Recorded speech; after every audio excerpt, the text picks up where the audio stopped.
দায়িত্ব গ্রহণের মাত্র 9 মাসের মধ্যেই বিসিবি সভাপতির পদ থেকে ফারুক আহমেদকে সরিয়ে দেওয়া হলো এবং এই জায়গায় দায়িত্ব পেয়েছেন সাবেক অধিনায়ক আমিনুল ইসলাম বুলবুল। কেন ফারুক আহমেদকে সরিয়ে দেওয়া হলো, তার সরে যাওয়ার প্রক্রিয়াটা কি আদর্শ ছিল কিনা, এবং আমিনুল ইসলাম বুলবুল এই যে চ্যালেঞ্জিং সময়ে দায়িত্ব পেয়েছেন তিনি কি সামনের সময়টা সামলাতে পারবেন কিনা, এই যে পুরো বদলটা হলো এই বদলের পেছনে সরকারি হস্তক্ষেপের সম্ভাবনা নিয়ে যে আলোচনাটা চলছে সেখানে আইসিসির নিষেধাজ্ঞার একটা শঙ্কাও কাজ করছিল। সেই শঙ্কা পুরোপুরি মুক্ত কিনা স্টার এক্সপ্লেনারে সেই আলোচনাটাই আমরা করব। গত বছরের 21 আগস্ট ফারুক আহমেদ সভাপতি হিসেবে দায়িত্ব গ্রহণ করেছিলেন এবং এই বিসিবির যে কমিটি চলছে সেই তার মেয়াদ শেষ হবে আগামী অক্টোবরে। তো অক্টোবর পর্যন্ত ফারুক আহমেদ সভাপতি হিসেবে থাকার কথা ছিল, এই তার মেয়াদ ছিল এবং তখন একটা নির্বাচন হয়ে তারপরে যিনি সভাপতি হন আর নতুন যে বোর্ড হয় সেটা দায়িত্ব পালন করার কথা ছিল। কিন্তু গত এক সপ্তাহ ধরে নাটকীয়ভাবে পুরো ঘটনা মোড় ঘুরে যায়। আমরা দেখতে পাই যে ফারুক আহমেদ গণমাধ্যমকে জানান যে তাকে ক্রীড়া উপদেষ্টা তাকে ডেকে নিয়ে গিয়ে বলেছেন, তাকে পদত্যাগ করতে বলেছেন। তিনি জানতে চেয়েছেন ক্রীড়া উপদেষ্টার কাছে যে আমি আসলে কেন পদত্যাগ করব, কারণটা জানতে চেয়েছেন, কোনো কারণ তিনি পাননি। তারপরে তিনি গণমাধ্যমকে বলেছেন আমি পদত্যাগ কেন করব, আমাকে কোনো কারণ বলা হয়নি, আমি পদত্যাগ করব না। উনি পদত্যাগ করেননি। তারপরে যেহেতু উনি পদত্যাগ করেননি তাকে ক্রীড়া পরিষদ মনোনয়ন দিয়েছিল বিসিবিতে কাউন্সিলর হিসেবে, তাদের সেই এখতিয়ার অনুযায়ী তারা তার মনোনয়নটা প্রত্যাহার করে নেয় এবং মনোনয়ন প্রত্যাহার করে নেওয়ার কারণে তাকে তার পরিচালক পদ চলে যায়, সভাপতি পদে চলে যায়। ক্রীড়া মন্ত্রণালয় তাদের যে বিজ্ঞপ্তি সেই বিজ্ঞপ্তিতে তারা জানিয়েছিল কেন ফারুক আহমেদকে প্রত্যাহার করে নিয়েছে। তারা বলেছিল বিপিএল সংক্রান্ত গঠিত সত্যানুসন্ধান কমিটির প্রতিবেদন পর্যালোচনায় বাংলাদেশ ক্রিকেট বোর্ডের কার্যক্রম স্বাভাবিক রাখার প্রয়োজনে জনাব ফারুক আহমেদকে তারা প্রত্যাহার করে নিচ্ছে এবং বিসিবিতে বদলে যাওয়া পরিস্থিতিতে সভাপতি সহ পরিচালক আছেন 10 জন, তার মধ্যে ফারুক আহমেদ তো একজন ছিলেন, তাকে ছাড়া বাকি 9 জন। সেই 9 জনের মধ্যে 8 জনই তার বিরুদ্ধে অনাস্থা জ্ঞাপন করেছিলেন। একজন করেননি, তিনি হচ্ছেন আকরাম খান, আত্মীয়তার সূত্রে ফারুক আহমেদের সঙ্গে সম্পর্কিত। বাদবাকি অর্থাৎ 8 জন, বেশিরভাগ পরিচালকই তার বিরুদ্ধে অনাস্থা জ্ঞাপন করেছেন এবং অনাস্থা জ্ঞাপনের একটা চিঠিও আমাদের হাতে ছিল। সেখানে তারা লম্বা একটা ফিরিস্তি দিয়েছেন যে ফারুক আহমেদের বিরুদ্ধে তারা অনেকগুলো অভিযোগ এনেছেন, তার স্বৈরাচারী মনোভাব, তার এবং তিনি বেশ কিছু সিদ্ধান্ত নিয়েছেন যেগুলো তারা বলছেন যে তাদের সঙ্গে আলোচনা করে নেননি। চন্ডিকা হাতুরা সিংহের কথা বলেছেন, চন্ডিকা হাতুরা সিংহকে ফারুক আহমেদ তার একার সিদ্ধান্তে তিনি চাকরিচ্যুত করেছেন। এই বিষয়গুলো তারা বর্ণনা করে তাকে সরিয়ে দেওয়ার জন্য ক্রীড়া মন্ত্রণালয়কে অনুরোধ করেছেন এবং তাদের অনুরোধ অনুযায়ী ফারুক আহমেদকে সরিয়ে দেওয়া হয়েছে। এই যে তাকে সরিয়ে দেওয়া হলো, সেই সরিয়ে দেওয়ার প্রক্রিয়াটা কি আদর্শ কিনা সেটা নিয়ে আমরা আলাপ করতে পারি। বিসিবির গঠনতন্ত্র অনুযায়ী 2 জন পরিচালক আসেন ক্রীড়া মন্ত্রণালয়ের মনোনয়ন নিয়ে, অর্থাৎ জাতীয় ক্রীড়া পরিষদের মনোনয়ন নিয়ে 2 জন পরিচালক আসেন। ফারুক আহমেদ এবং নাজমুল আবেদিন ফাহিম 21 আগস্টে সেভাবেই এসেছিলেন বোর্ডে, অর্থাৎ ক্রীড়া মন্ত্রণালয়ের মনোনয়ন নিয়ে তারা এসেছেন। ক্রীড়া মন্ত্রণালয় আবার তাদের মনোনয়ন প্রত্যাহার করে নিতে পারে, এখানে আইনি কোনো সমস্যা নেই। তাদের এখতিয়ার বহির্ভূত কিছু তারা করেনি, এখতিয়ারের মধ্যেই আছে।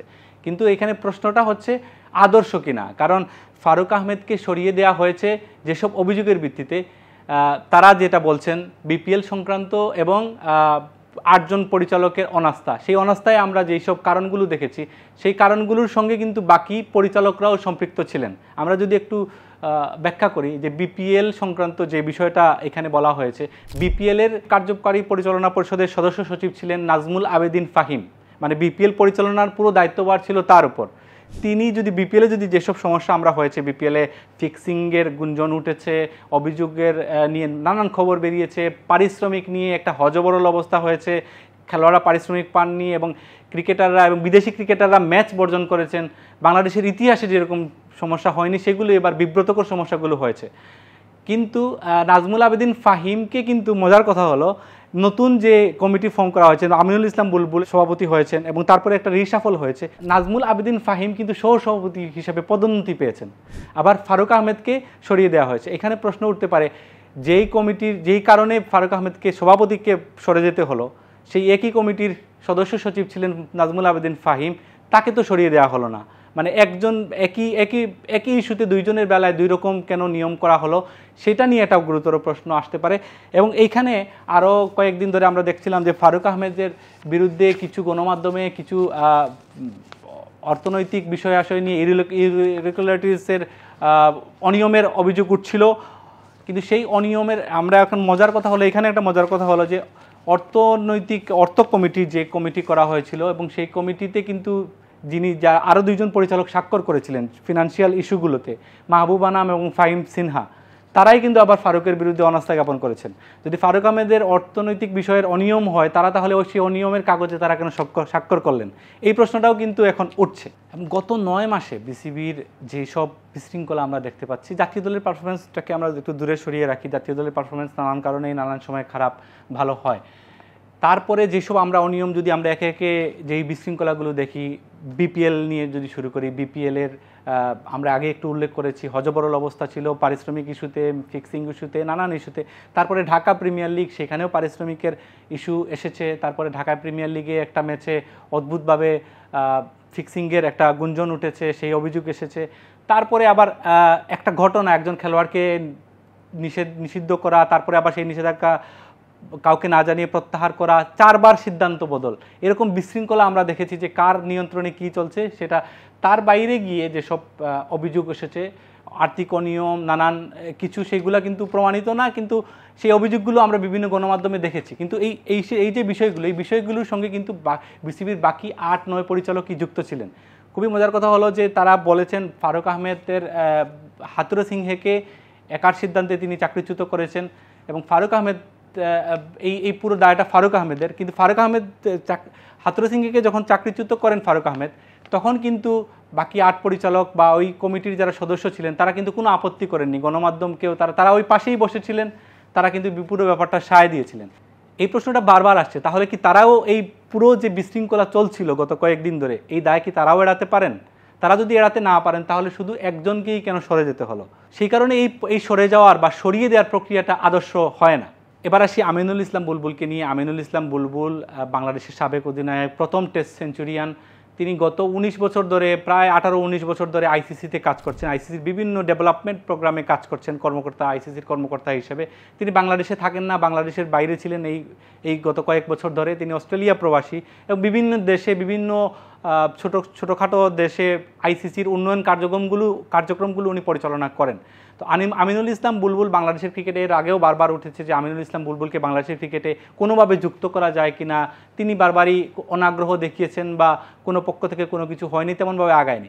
এইবার আমিনুল ইসলাম বুলবুল নিজেই বলেছেন তাকে মাসখানেক আগে তার সঙ্গে যোগাযোগ করা হয়েছিল ক্রীড়া মন্ত্রণালয় থেকে, তাকে প্রস্তাব করা হয়েছিল যে বিসিবিতে আসার জন্য। তিনি এক বাক্যে রাজি হয়ে গেছেন, তিনি বিসিবিতে আসছেন এবং তিনি বলছেন যে মানে মাঝখানের অল্প সময়ের জন্য তিনি আসছেন, কিন্তু টাইম ফ্রেমটা আবার তিনি বলছেন না, তিনি সেই দায়িত্ব পাচ্ছেন। আমিনুল ইসলামের বুলবুলের আসলে সাংগঠনিক দক্ষতা নিয়ে আমরা কোনো প্রশ্ন করছি না। ডেফিনেটলি তিনি আইসিসির মতন জায়গায় কাজ করেছেন, তার কাছ থেকে অনেক প্রত্যাশা মানুষের, তিনি নিশ্চয়ই সেই প্রত্যাশা পূরণ করার চেষ্টা করবেন, কাজ করবেন।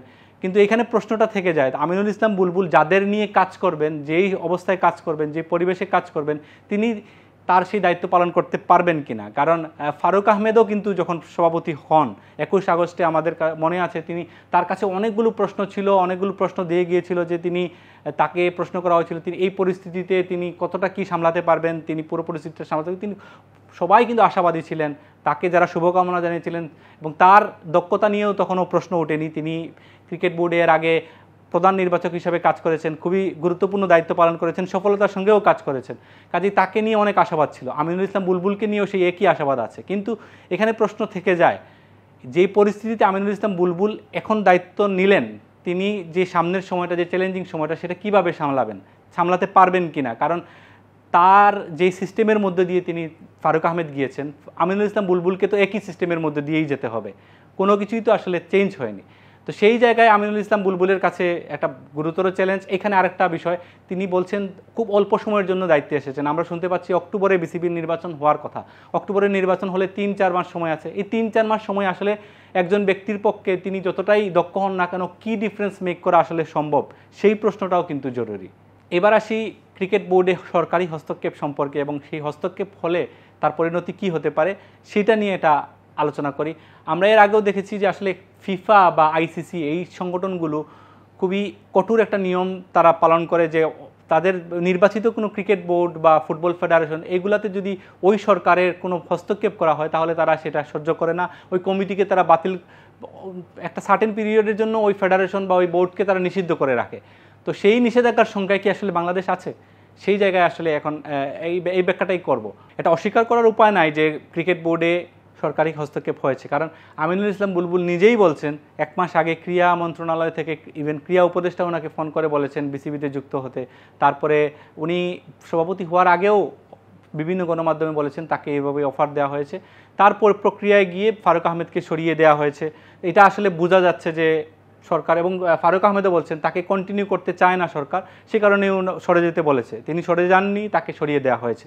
তো সেটা তো সরকারি হস্তক্ষেপই, কিন্তু মূল বিষয়টা হচ্ছে এখানে একটা আইসিসি বা ফিফা তারা তো আসলে মুখের কথা বা কে কী বললো সেগুলোর থেকে কাগজের উপর ভিত্তি করেই চলে। এইখানে যে কাগজটা দেওয়া হয়েছে ক্রীড়া মন্ত্রণালয় থেকে, যে কাগজটা দেওয়া হয়েছে, এখানে বিসিবির গঠনতন্ত্র, এটা পরিষ্কার করে নেওয়া ভালো যে বিসিবির গঠনতন্ত্রেই আছে যে ক্রীড়া মন্ত্রণালয় থেকে 2 জন পরিচালক হতে পারবেন, জাতীয় ক্রীড়া পরিষদের মনোনয়ন নিয়ে 2 জন পরিচালক হতে পারবেন। তারা ওই মনোনয়ন নিয়ে আসবেন এবং সেইভাবে ওইখান থেকে কেউ সভাপতিও হতে পারেন।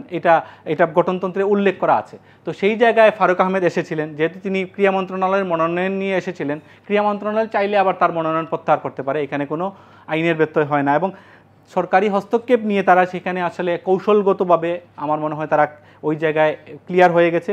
তারা বলছে যে তারা আসলে বিসিবির 8 জন পরিচালকের অনাস্থা পেয়েছে, অনাস্থা জ্ঞাপনের ফলে তারা তার এই মনোনয়নটা প্রত্যাহার করে নিয়েছে। এখন তারা আসলে যদি আইসিসি থেকে এরকম কোনো চিঠি বা জানতে চাওয়া হয় কারণ দর্শায়, কাউকে যদি নিষিদ্ধ করে প্রথমে কারণ দর্শাবে, কারণ দর্শানোর পরে যদি কারণটা মনোপুত হয় ওই সংস্থার, তাহলে তারা আর অ্যাকশনে যাবে না।